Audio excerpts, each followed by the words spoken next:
Pichai Sundararajan, more commonly known to us as Sundar Pichai, was born in Madurai on July 12, 1972. He belonged to a lower middle class family and had never experienced the luxury of watching television or travelling by car in his childhood. However, Pichai saw technology in his hands at the age of 12 when his father first bought a landline phone. He had a remarkable skill of memorizing and remembering numbers, as he could keep in mind all the numbers that he dialed.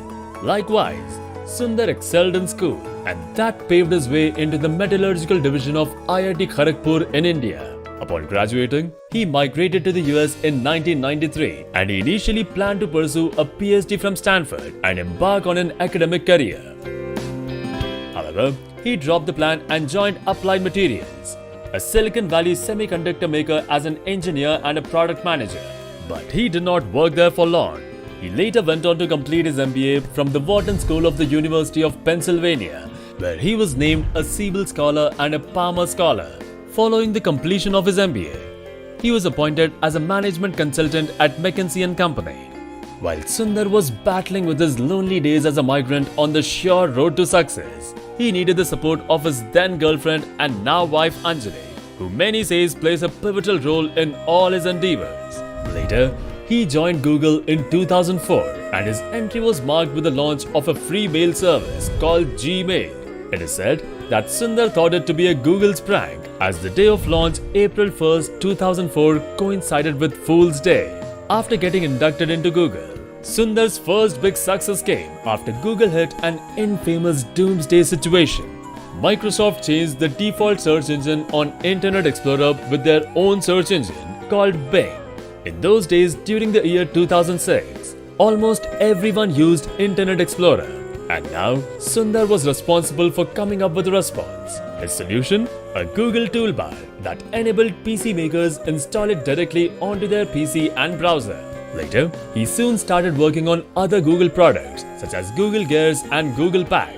The success of Google's toolbar gave Pichai the idea that Google should develop its own browser. He discussed this idea with his seniors and faced a serious objection from the then CEO Eric Schmidt, who thought that developing a browser would be a too expensive affair. However, Pichai persevered and convinced the co-founders of Google, Larry Page and Sergey Brin, to launch Google's own browser. And later, Sundar played a pivotal role in the ultimate launch of the browser Google Chrome in 2008. Chrome proved to be a great success, as it allowed the users to directly access Google's search engine. With this, Sundar became an internationally known figure, following the phenomenal success of the Chrome, which eventually became the #1 browser in the world, surpassing competitors such as Internet Explorer and Firefox. Chrome also paved the way for a series of other important products such as Chrome OS, Chromebooks and Chromecast. Later in 2008, Sundar Pichai was promoted as the Vice President of Product Development. In this position, he started appearing more often at Google presentations and continued rising up the ranks in Google.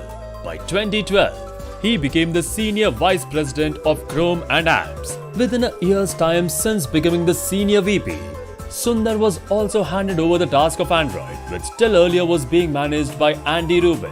The genius that he is, Sundar developed it into Android One, which was a project designed to offer affordable smartphones in all households worldwide, inviting another 5 billion people to the Android world. And within a short period of time, Sundar was again promoted to become the head of products in 2014, which elevated him to become Larry Page's second in command.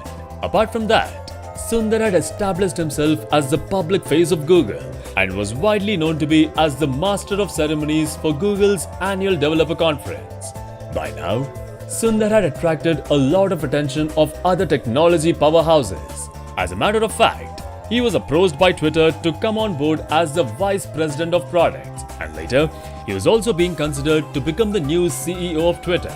Other than that, he was also strongly being considered to succeed Steve Ballmer as the CEO at Microsoft. However, he remained a loyal Googler despite being approached by top tech companies. This was also the time when Google's holding company Alphabet Inc. was being prepared.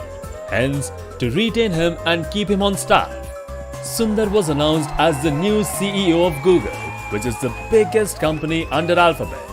Well, as agreed by most of the top tech industry veterans, Sundar is one of the most all-round and flexible professional. With his keen eye for the products along with his business acumen, he is often considered to be a better CEO than Larry Page. Sundar Pichai's life story has been illustrious and is a marvelous paradigm for those who wish to achieve success even in difficult situations.